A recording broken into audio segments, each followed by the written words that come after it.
Hi friends, I'm Anna. Thanks so much for being here. Lately I've been doing a lot of heat embossing on my cards, and it made me think that I should do a video sharing my best tips and tricks for heat embossing with all of you. This video, I want to share my 7 best tips for heat embossing, getting a perfectly embossed image for your cards and other projects. And throughout, I'll be mixing in lots of other tips and tricks as well. Let's get started.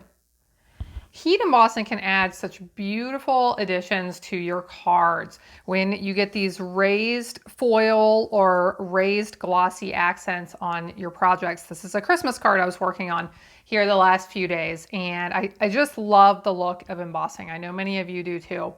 If you are new to heat embossing, I'm going to put a link in the video description below to my introduction to heat embossing video where you can take a look at that and learn all about it to get started. But in this video, I want to share my best tips for getting perfect embossed images, hopefully every time. So let's get started with that. And what I'm going to show you here is actually a toolkit I just got that I've started using. This is new from Stampin' Up. It's available July 1st in our new mini catalog, but it is this is called the Embossing Editions Toolkit. It includes several pieces we're going to talk about throughout this video. Now you can do heat embossing without this toolkit. I'll share some other tools I like to use as well, but I just wanted to mention that because you will be seeing several of those items as we go. And the first one I want to mention that this is a must-have if you are embossing is, I'm going to call it the Embossing Buddy, but we have some other alternatives I'll mention here in a second. So this comes in this new toolkit. This is called the Embossing Buddy, and what it is, it's a small fabric pouch filled with some powder. And what it does is when you rub this over the paper, I always recommend you don't want to forget to do this before you start embossing. You want to run this over your paper lightly. And what it does is just a tiny bit of that powder will come out. You'll notice when you do this on darker papers, you'll see that just a teeny tiny bit of that powder comes out. You can just barely see it. It doesn't really affect anything much, but what it does, it removes static and moisture from your piece of paper.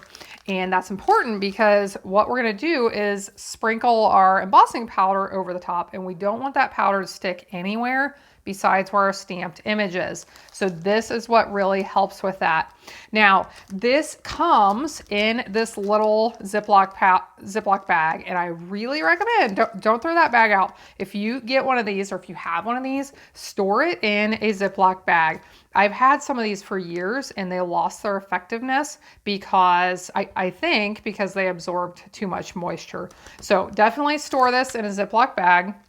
Now, somebody did tell me that I could try, I haven't tried it, to restore the effectiveness of my old embossing buddies by putting some of those moisture absorbing packets with it. And I haven't tried that, but I will sometime. But that's just a little tip. If you've had the same problem that you have one that's no longer effective, you could try that out. Now, if you do not have an embossing buddy, I shared a video a while back. I'll put the link for this in the video description below as well, but how you can create your own embossing buddy with either cornstarch or baby powder and some pantyhose. Now, these are a little bit more messy than the one that I purchased here, but it's definitely an inexpensive option if you want to try that out at home. That's the one I've been using for the last few years, and it definitely works. Okay, so use your embossing buddy, run it over the surface of your paper. You don't want to forget to do this. Every time I forget to do this, I regret that I forgot to do it. Okay, the next thing is I really, really encourage you to use your Stamparatus to stamp your image when you're going to emboss. And the reason for this is I really like to stamp twice.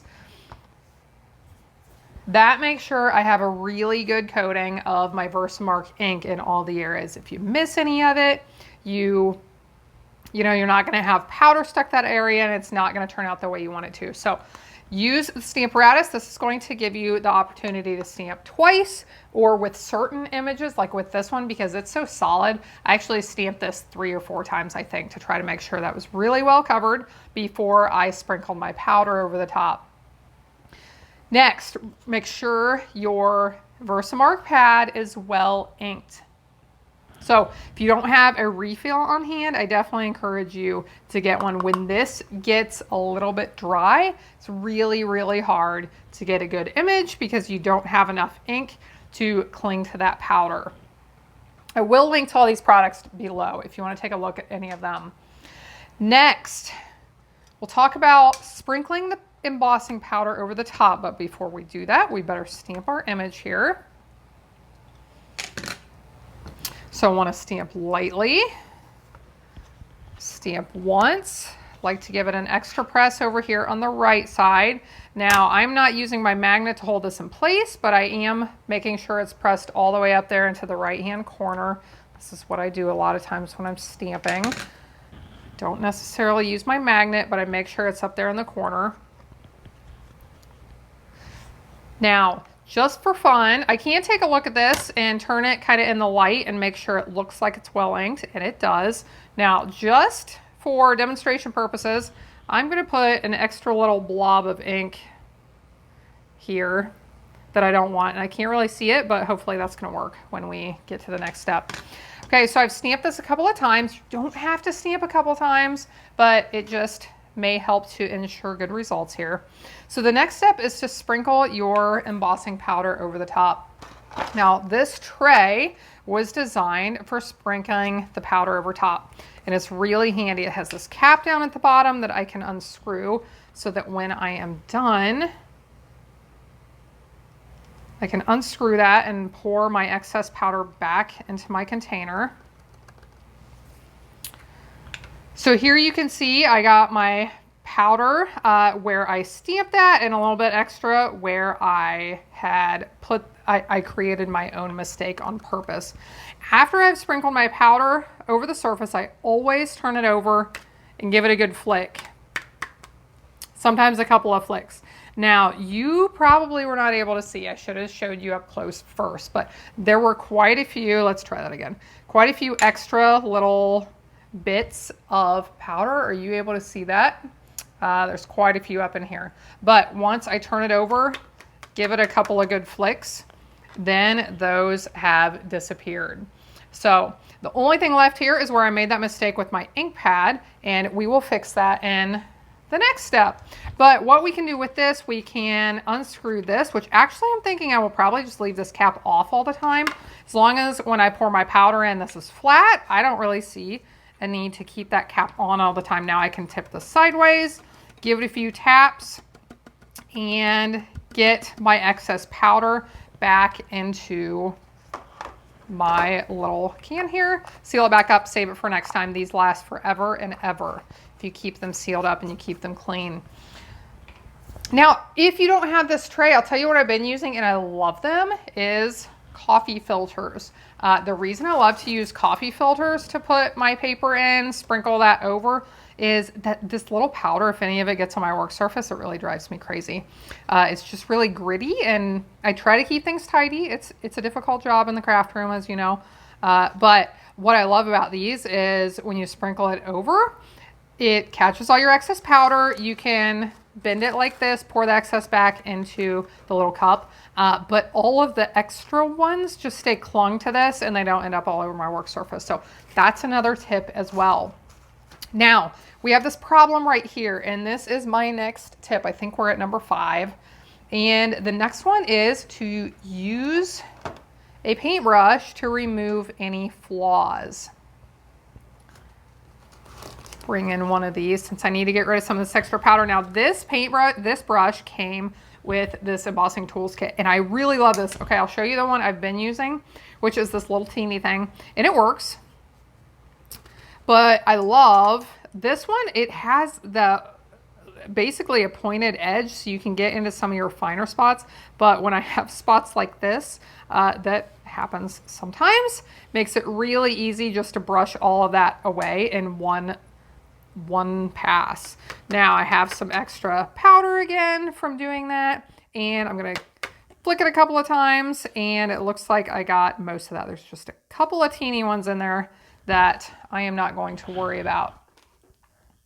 Okay, now we need to actually heat this up and emboss it. So this is my Stampin' Up! Heat tool. I have never used another heat tool, I'll be honest, but I've heard from some people that they've burned paper with other ones. That is just awful. It makes me cringe a little bit. But the comment I've heard from some people is that they think the quality of this one is just a lot better. I cannot comment because I haven't used other ones, but has 2 heat settings, 1 and then 2. When I am heat embossing, I always put this on 2, let it heat up for a few seconds before I actually start to put it to my paper. Now, these are some reversible tweezers that come in this set. Love these. It is difficult when you're trying to hold your paper and not burn your fingers. And if you have done heat embossing, you know what I'm talking about. But these are really nice to keep my hands away and be able to hold it tight. I just squeeze it to put the paper in, and then I can let go and it holds itself. So I am going to heat this up. We will heat emboss this. But one other thing I want to mention really quickly before we do that is how to protect your work surface if you do like to just leave this laying on your surface and you want to protect it from the heat. So here is my silicone craft mat. I love this thing. Now, if you have a plastic, like a cutting mat on your work surface or anything else you need to protect from the heat, and you are going to lay this flat on your work surface to emboss it, this thing is perfect because it's heat resistant. It will protect anything else from being damaged by the heat tool. So we can use this if we want to, can hold it with tweezers if we want to. I'm gonna hold this up close so that hopefully you can see as I emboss this. This is one of my favorite things, to watch the powder melt. I think it is just beautiful. And in the words of my daughter, she likes to talk about everything that's satisfying. Everything is satisfying these days, the things they like to watch on YouTube. So I just think it's very satisfying. So we'll heat emboss this and then wrap this up.